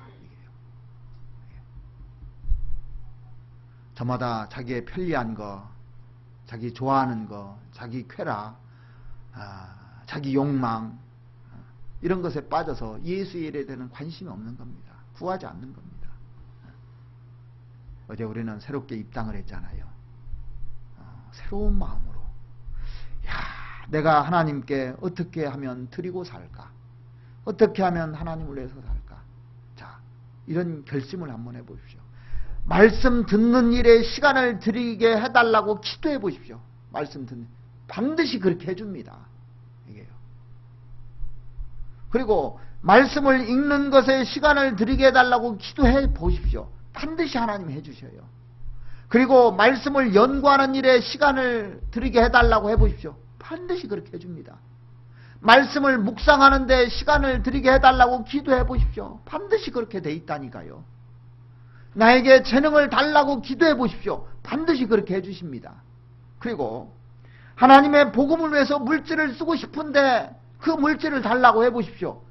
동기가 좋으면 하나님은 반드시 거기에 해당되는 만큼 해주게끔 돼 있어요. 이게요. 시험해보라고 했잖아요. 해주게끔 돼 있습니다. 제가 우리 교회당 건축해서 빚도 많은데 건축원금을 내고 싶습니다 하면 하나님이요, 그 길도 열어주셔요. 가끔 와서 상담하는 분들이 있습니다. 그럼 길을 열어주더라니까요. 길을 열어주시게끔 돼 있습니다. 복음을 위해서 써야 될 부분이 너무 많습니다. 저 세계 선교에 선교사로는 못 가고 거기 가서는 못 할지라도 내가 선교비라도 좀 더 올려서 선교하는데 좀 힘을 썼으면 좋겠습니다. 해보십시오. 하나님이 반드시 해주게 돼 있습니다. 마리아가 향유옥합을 깼잖아요. 헌금하는 것도 자신을 깨는 겁니다. 드릴 마음이 있어야 되는 거예요. 억지로 하지 말라고 했잖아요. 인색함으로나 억지로 하지 말라고 했잖아요. 하나님은 즐겨내는 것을 원한다고 했잖아요. 사람이요, 누가 나한테 선물해 주는데 이게 뇌물이라면 어떻게 합니까? 받고 싶습니까? 뇌물이면요, 무조건 거절하고 싶어요. 근데 진심으로 좋아하는 마음으로 주면은 너무너무 감사해요. 또 받고 싶어요. 그런 선물은. 감사하니까. 저도 감사한 사람한테 해주고 싶고. 사람은 마음이 왔다 갔다 해야 되는 거예요. 하나님이 내 마음을 달라고 그랬지 돈 달라고 했냐고요. 돈 달라고 한 거 아십니까? 하나님이 돈이 없어서 우리에게 돈 달라고 말하는 것이 아니잖아요. 정말 내 마음을 달라는 거예요.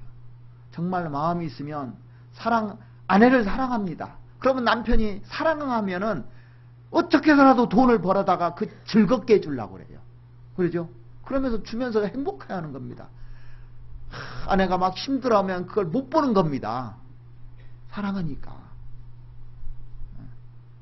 남편을 사랑하면 남편이 직장이 그렇게 좋지 않아서 돈을 많이 못 벌어다 주면요, 아내가 그 돈을 얼마 아껴가지고 쓰려고 그래요. 아껴서. 되도록이면. 그래서 남편 뒷바라지를 잘하고 자식들 잘 해주려고 하게 돼 있습니다. 그러니까 정말 마음을 다해서 갖다주는 남편의 조그만 월급 봉투가 1000만원 1억 갖다주는 것보다 훨씬 나은 거예요. 주님이 그러니까 없는 것 받는 게 아니라 있는 거, 정말 그 마음을 달라고 그랬거든요. 자, 이 마음에서 부흥이 이게 꺼지면 어떻게 되냐면 말씀을 안 듣습니다. 그럼 내 마음에 식어져 있고 부흥이 꺼졌다는 거예요. 말씀 안 읽습니다. 교제 재미없습니다. 헌금부터 안 해요. 딱 식어버리면요, 하나님의 은혜를 버려버리는 겁니다. 이게요. 정확한 겁니다. 이게. 내 청춘을 복음 전하는 데 쓰게 해달라고 한번 기도해 보십시오. 우리 다 청춘이지 않습니까? 우리 은빛장년의 청춘입니까? 아닙니까? 청춘이거든요. 저는 32살에 구원받았는데요, 지금도 32살이야. 안 변해 이게요. 나이가 먹어도요, 절대 그 생각을 못 하는 게 참 행복해요. 죽을 때까지 그럴 것 같아요. 그게 감사한 것 같아요. 항상 그 마음이 변하지 않아요. 그때 마음으로 항상 살아쳐요. 지금도요.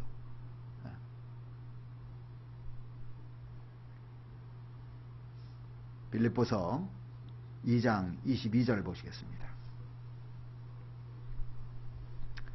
디모데의 연단을 너희가 안 하니 자식이 아비에게 함같이 나와 함께 복음을 위하여 수고하였느니라. 디모데는 좀 다른 인생을 걸어간 사람입니다. 예수님 생에 우선순위를 두고 그 일을 위해서 자기 생을 기쁘게 바칠 수 있었던 사람이에요.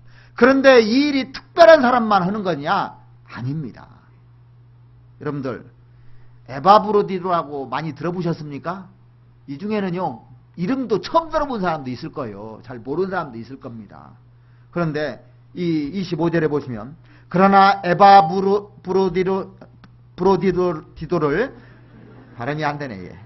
너에게 보내는 것이 필요한 줄을 생각하노니 그는 나의 형제요, 함께 수고하고 함께 군사된 자요, 너의 사자로 나의 쓸 것을 돕는 자라. 그렇게 되어 있습니다. 디모데나 에바브로디도가 일평생 주님과 이웃을 기쁘게 섬길 수 있었던 이유는 자기 손해를 감수하고라도 그걸 감수하고라도 주님을 위해서 살아야 되겠다, 이 마음이 있었던 겁니다. 그러니까 이기적인 마음 하나도 없잖아요. 주님이 이렇게 원하면 이렇게 하고 이렇게 원하면 이렇게 하고. 그래서 바울이 막 복음을 치고 나가는 겁니다. 그러면 문제가 많을 거 아니에요. 그러면 디모데가 가서 뭐냐면 설거지하는 거나 똑같아요.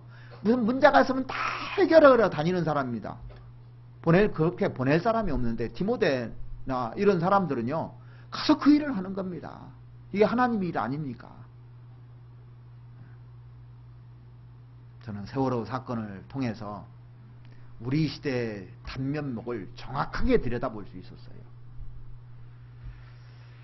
야, 사람들이 어떻게 이렇게 이기적일 수가 있을까? 그러죠? 아니, 배가 뒤집어져 가지고, 자기가 잘못해 가지고 뒤집어져서 지금 배가 엎어서 사람들이 죽게 생겼는데, 자기는 도망가면서 다른 사람들은 가만히 있으라고 도망가는 걸 보면서요, 이게 이기적이지 않으면 절대 그렇게 못하는 거예요. 자기 도망가고 자기 선원들은 도망가라고 하면서 학생들은 다 죽던 말던. 이거 보고 전 국민이 분노한 겁니다. 다른 거 보고 분노한 게 아니라. 그렇죠? 그런데 그 중에 몇몇 그 선원들은요, 자기가 살 수 있는 그 구명보트를 넘겨주고 자기는 죽음을 맞이한 사람도 있고, 거기 선생님들은요 하나같이 존경받을 선생님들입니다. 세상에는 두 종류가 있다는 거예요. 그래서요, 그 현장에 두 종류가 딱 있잖아요. 어떤 사람은요 그 소방호수로 20명 살렸다고 하잖아요. 20명을 살린 겁니다. 그렇게 살리는 사람이 또 있는 겁니다. 그런데 그 구조하는 사람이 우리의 모습이어야 된다는 생각을 합니다. 어려우면 나만 도망가는 사람이 있어요. 이 교회 안에도요, 우리가 같이 구원받고 있지만 진짜 힘들 때 도망가는 사람이 있다니까요. 건축원금 하자 하면 도망가는 사람이 있어요. 안 해요. 참여도 않고 자기만 살려고요. 그런데 여러분들 보십시오. 선장이 자기 살아나왔는데 이제 사는 게 사는 겁니까? 죽은 목숨이나 똑같아요. 어디 얼굴 내놓고 돌아다닐 수 있겠습니까? 절대 못할 거예요. 이미 죽은 사람이에요. 그걸 보면서 하루를 살더라도 내가 다른 사람을 위해서 살아야 된다. 하루를 살더라도.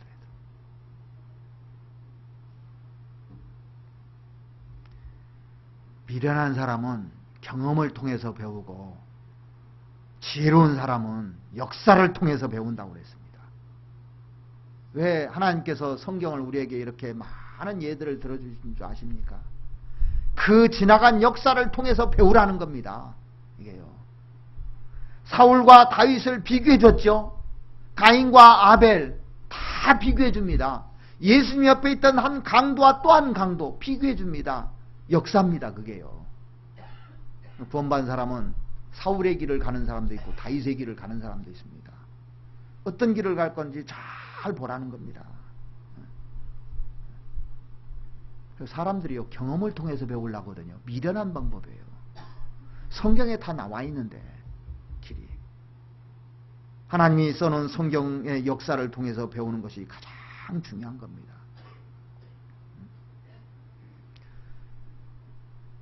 그 배에 타고 있는 사람들, 내가 그 배에 타고 있었다면 여러분들 어떻게 했을 것 같아요? 그 선생님들처럼 학생들을 구해주고 자기는 죽을 것인지, 나 먼저 살고 팬티바람이라도 나와서 나 먼저 살고 다른 사람들은 죽든 말든 나만 살고 보자, 그렇게 할 건지. 이게 우리 안에서 딱 펼쳐져 버려요. 그냥요. 지금 현실적으로 전도집회 딱 해보면 알아요. 전쟁터거든요. 사람 죽느냐 사느냐 이거거든요. 건지냐 마느냐. 그때 딱 보면 금방 합니다. 지금 여러분들이 손을 얹고 딱 생각을 해보세요. 그 사람 통해서 부흥 안 일어납니다. 진노를 깨닫지 않으면 부흥 안 일어나요. 그런 사람들이 많으면 절대 부흥 안 일어납니다. 한 사람이 변하면요, 그 가정이 부흥이 일어나고 교회가 바뀔 수도 있어요. 하나님은 그런 한 사람을 원하는 거예요. 사실은 이 설교도 그런 한 사람을 찾고 있는 겁니다. 그 한 사람을. 노아 한 사람이 노아 식구들을 구했거든요. 한 사람만 있으면 예루살렘이 멸망하지 않는다고 그랬습니다. 그래서 한 사람이 중요한 거예요.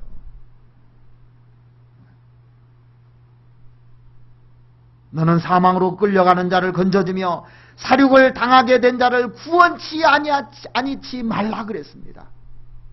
그 한 사람 구해줘야 되는 겁니다. 우리는 다 세월호에 타고 있는 사람들이에요. 도망가는 사람이 있고 그 중에 다른 사람을 구하고, 나는 죽지만은 다시 사는 사람이니까 그걸 생각해보세요. 나는 죽지만 거기서 죽을지 모르지만 다시 사는 사람이 부활을 믿기 때문에 얼마든지 할 수 있는 겁니다. 고린도전서 9장 한 절만 보시겠습니다. 고린도전서 9장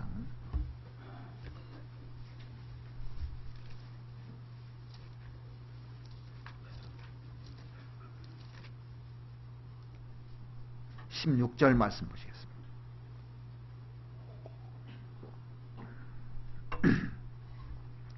내가 복음을 전할지라도 자랑할 것이 없으면 내가 부득불 할림이라. 만일 복음을 전하지 아니하면 내게 화가 있을 것이미로다. 자, 복음을 전하지 않으면, 그 사람들을 구원해 주지 않으면 화가 있다고 그런 겁니다. 구원받지 못한 사람을 구원해 주지 못하면 화가 있는 겁니다. 이 D.L. 무디의 전도 집회에 참석했던 어떤 사람이요, 집회가 끝나고 목사님에게 이렇게 얘기했답니다. 목사님, 저는 믿지 않는 사람인데요, 오늘 집회 참석해서 정말 감동을 받았습니다. 그러니까 목사님 너무너무 기뻐하시더래요. 그런데 그 바로 옆에 있던 사람이 크리스찬이라는 사람입니다. 이제 집회, 그 무디 집회는 여러 지역에서 막 많은 사람들이 오잖아요. 조금 전에 처음 듣는 사람이 그 말씀을 듣고 감명을 받았다는데, 이 크리스찬 사람이 와가지고 뭐라고 하냐면, 목사님, 저는 목사님에 대해서 명성을 참 많이 들었습니다. 근데 오늘 집회에 참석해보니까 솔직히 목사님의 집회는 지나치게 감정적이더군요. 그리고 목사님 설교에는 문법적인 오류가 많이 있었습니다. 이렇게 얘기하는 거예요. 목사님 당황했습니다. 그 얘기를 듣고요. 그런데 무디 목사님 뭐라고 하냐면, 형제님, 내가 이 집회를 좀 더 냉철하게 인도하지 못한 것에 대해서 제가 사과드립니다. 그렇게 얘기했대요. 그리고 내가 사용한 언어 가운데 문법적 오류가 있다는 거 제가 사과드리겠습니다. 무디는 배우지 못한 사람이거든요. 그런데 형제님, 제가 질문을 하나 하겠습니다. 형제님은 그 냉철한 이성과 온전한 문법을 가지고 최근에 몇 사람의 영혼을 그리스도 앞으로 인도하셨습니까? 이렇게 얘기했대요. 어떻게 대답했을까요? 유구무원이죠. 사람들이요, 어떤 꼬투리 잡으려고 문제를 삼아요. 근데 영혼 건지고 있느냐고요. 주님의 일을 진짜 열심히 하는 사람 그렇게 안 씁니다. 다 감동을 하고 감사를 하고 그럽니다. 디모데후서 2장을 보시겠습니다.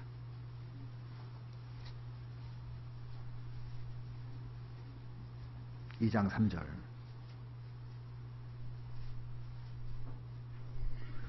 내가 그리스도 예수의 좋은 군사로 나와 함께 고난을 받을지니 군사로 다니는 자는 자기 생활에 얽매이는 자가 하나도 없나니 이는 군사로 모집한 자를 기쁘게 하려 함이라. 자, 우리는 그리스도의 군사입니다. 군사 얘기가 여기 말씀을 보니까 그 19세기 말에 정확히 말하면 1850년대입니다. 당시 영국 사회 사람들은 교회를 왔다 갔다 하는 형식적인 그 사람들로 꽉 차 있었습니다. 영혼을 건지려는 열정도, 구도에 대한 열정도 없었습니다. 그런데 이것을 바라보던 한 젊은 사람이요, 큰 부담을 느꼈어요. 어떤 부담을 느꼈냐면, 이건 신앙 아니다, 이건. 사람들이 교회 왔다 갔다 하는 것이지 이건 교회 모습이 아니다, 이건. 그리고 나서 교회당을 나오는 사람들이 한 사람씩 전도를 하기 시작했답니다. 구원받은 사람은 그렇게 살지 않는다고, 거룩하게 산다고. 그래서 이제 그 사람이 이제 사람들을 모아서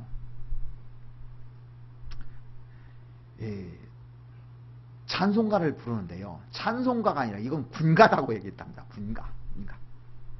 그리고 그 우리가 전하는 복음은 전투라고, 전쟁하는 거라고. 맞잖아요, 그 말이. 사탄에 눌려있는 그 영혼들을 건지어야 된다고 해서 사람들을 쫙 모았습니다. 우리의 사령관은 주님이시고 우리는 주님의 명령에 따라서 복음을 전해야 된다고 해서 가는 곳곳마다 이제 막 복음을 힘있게 전하니까 술집이 문을 닫는 거예요. 영국의 술집들이. 이렇게. 마을이 변하고 막 다 세상이 변합니다. 그게 구세군의 시작이잖아요. 윌리엄 부드라는 사람이 그 시작한 구세군의 시작이잖아요. 우리가 아는 구세군은 그 크리스마스 때 되면 명동이나 이런 데 앞에서 그 냄비에다가 종 흔들면서 하는 걸로 알고 있는데 그거 아닙니다, 원래. 근데 윌리엄 그 부스의 아내도요, 정말 훌륭한 사람이었습니다. 복음에 대한 열정이 대단한 사람이었어요.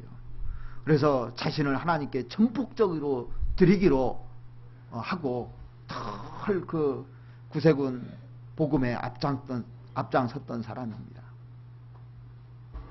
그런데 어느 날 그 윌리엄 부스의 아내가 몸이 아파서 진단했는데 암이라는 판정을 받았습니다.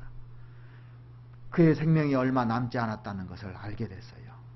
그래서 그 구세군 앞에서 자기가 간증할 수 있는 기회를 달라고 부탁을 해서 간증을 이렇게 쭉 하게 됩니다.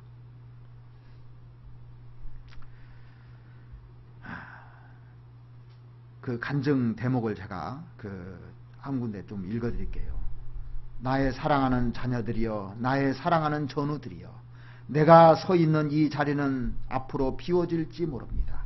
그러나 내 마음은 여러분들과 함께 있을 것입니다. 그들은 나의 기쁨, 나의 멸관이었습니다. 그들과의 전쟁과 고난과 승리는 과거 25년 내 생애 최대의 관심사였습니다. 지금도 과연 그렇습니다. 사랑하시는 여러분, 계속해서 전진해 주십시오. 계속해서 거룩한 생활을 추구해 주십시오. 그리고 나의 사랑하는 군대여 일어나 하나님이 그들의 힘인 것을 믿고 거리로 나가십시오. 잃어버린 영혼들을 사랑하고 그들을 계속 구원하십시오. 그들을 주의 보좌로 데려오십시오. 그들을 의롭고 선한 사람으로 만들어 가십시오. 그리고 여러분은 서로 사랑하시기 바랍니다. 어둠 속에 비틀거리는 그대의 전우들을 도와주십시오. 나는 이제 구세군의 군기 아래 죽으려 하고 있습니다. 이 군기 아래서 여러분들은 살고 또 싸울 것입니다. 하나님은 우리의 구원이십니다. 폭풍우 때 피난처이십니다. 나의 변함없는 사랑과 축복을, 이 승리를 계속할 그대들에게 보내고자 합니다. 한평생요, 이렇게 몸이 안 좋고 암에 걸렸을 때 그 구세군들 앞에서 외쳤던 그 구세군 윌리엄 부스의 아내의 메시지는 참 우리에게 많은 교훈이 됩니다. 모든 그리스도인이 추구해야 될 두 가지 목표가 있어요. 하나는 내가 하나님 앞에서 거룩하게 사는 거예요. 그리고 하나는 주님의 복음을 전하는 겁니다. 이게 구원받은 사람의 목표가 돼야 되는 겁니다. 이것을 상실하면요, 더 이상 교회가 아닙니다. 교회에서 무슨 사업을 한다든가 엉뚱한 짓을 한다든가, 교회가 아니잖아요. 촛대를 옮깁니다. 자, 구원받은 사람은 하나님 앞에서 거룩해야 돼요. 그리고 오직 복음을 내서 사는 겁니다. 이 외에 하나도 없습니다. 주님 오시는 그날까지 그렇게 살아야 됩니다. D.L. 모디 목사님 얘기를 하나만 더 말씀드리겠습니다. 길을 가는데요, 이제 D.L. 모디는 사람들 보기만 하면 전도를 했답니다. 대단하죠. 붙들고 전도를 한 겁니다. 아무나. 그러니까 이 전도하니까 그 D.L. 목사님한테 뭐라고 하냐면, 당신 일이나 하십시오. 남일 참견하지 말고. 그때 D.L. 무디가 그 사람한테 뭐라고 하냐면, 이게 내 일이요 그랬답니다. 우리 안에서 부흥이라는 남은 정말 기도하셔야 됩니다. 먼저 자기를 살펴보고 자기 죄에 대해서 회개해야 됩니다. 하나님의 진노를 깨달아야 됩니다. 이게. 그리고 그걸 깨달으면 긍휼히 여겨달라고, 긍휼에 매달려야 됩니다. 그리고 이 죄를 끌어안고 기도하면서 또 내가 부흥의 불씨가 되달라고 하나님께 얘기해야 돼요. 기도해야 돼요. 그리고 이 죄를 끌어안고 기도하면서 또 내가 부흥의 불씨가 되달라고 하나님께 얘기해야 돼요. 기도해야 돼요. 그리고 이 죄를 끌어안고 기도하면서 또 내가 부흥의 불씨가 되달라고 하나님께 얘기해야 돼요. 기도해야 돼요. 그리고 주님의 일에 전적으로 모든 것을 다 맡기고 했을 때요, 그때 나를 통해서, 교회를 통해서 부흥이 일어난 겁니다. 먼저 구원받은 사람이 이런 기도와 간절함이 있었기 때문에 지금 국내에 190개가 넘는 교회가 탄생됐고, 해외에는요 350개 됩니다. 지금 교회가요. 우리를 통해서 이런 역사가 일어난 겁니다. 우리를 통해서 부흥이 일어나고 있습니다. 우리 개인에게도, 우리 교회도 더 많은 그런 부흥이 일어나서 다시 먼저 나부터 부흥이 일어나야 다른 사람들을 전도할 거 아닙니까? 우리가 입당식을 맞고 나서 우리 마음이 새롭게 되기를 바랍니다. 그리고 더 거룩해지고 더 깨끗해지고 하나님 앞에 올바로 살았으면 좋겠습니다. 그리고 나를 통해서 복음이 전해지려면 우리가 서로 사랑하고 서로 아껴주고 또 희생해야만이 하나님의 역사가 일어납니다. 그래서 주님 오시는 날까지 오직 주님의 복음을 위해서 힘껏 살기를 바랍니다. 같이 기도드리겠습니다. 우리를 사랑하시는 우리 아버지 하나님, 우리에게도 부흥이 일어나서 우리 가족을 변하게 하고 우리 교회가, 이 지역이, 온 나라가, 온 세상이 바뀔 수 있도록 하나님 도와주시옵소서. 우리의 간절한 기도를 들어주시고 정말 우리가 주님 앞에 먼저 거룩하게 되고 또 서로 사랑해서 이 복음을 전할 수 있도록 하나님 도와주시옵소서. 하나님의 은혜 아래 어제 또 입당식을 가졌습니다. 우리에게 이 아름다운 교회당을 허락해 주신 주님, 우리 마음을 더 아름답게 만들어 주시고 더 깨끗하게 만들어 주시고 거룩하게 만들어 주셔서 우리가 많은 사람들에게 복음을 힘있게 전할 수 있도록 능력을 더해 주시옵기를 간절히 원합니다. 우리를 사랑하시는 우리 구주 예수 그리스도의 이름으로 기도드렸습니다. 아멘. 찬송가 390장 같이 하시겠습니다.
영광의 주와 함께 왕노릇 하리라.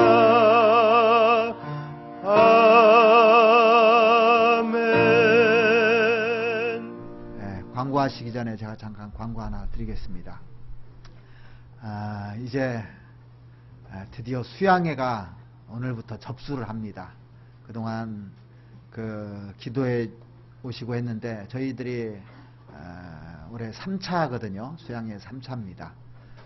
그래서 3차에 못 가시는 분들은 1차부터 5차까지 있으니까 우리 식구들은 전부 다 참석해 주시고, 또 새로 모시고 갈 사람들 지금부터 기도하시고 또 준비를 이렇게 해 주시기 바랍니다.